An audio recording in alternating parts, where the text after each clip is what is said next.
বন্ধুরা সবাই কেমন আছেন? আজকে পালং শাকের একটা হেলদি রেসিপি নিয়ে আসলাম আপনাদের সামনে।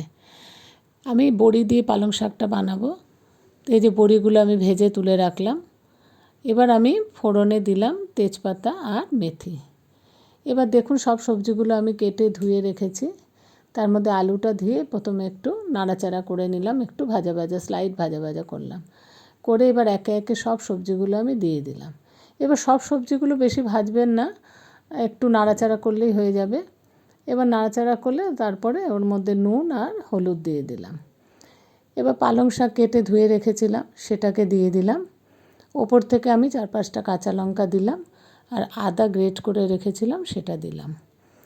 এবার আমি ঢেকে দিলাম, ওটাকে ঢেকে ঢেকে যখন আমি দেখলাম যে সবজিগুলো সব সেদ্ধ হয়ে গেছে, তখন ওর মধ্যে বড়িগুলো দিয়ে দিলাম। দিয়ে ভালো করে নাড়াচাড়া করে ভালো করে ফুটে গেলে নামিয়ে নিলাম। এই যে আমার রেসিপি তৈরি। যদি ভিডিওটা ভালো লাগে তাহলে একটা ছোট্ট লাইক দিয়ে পাশে থাকবেন।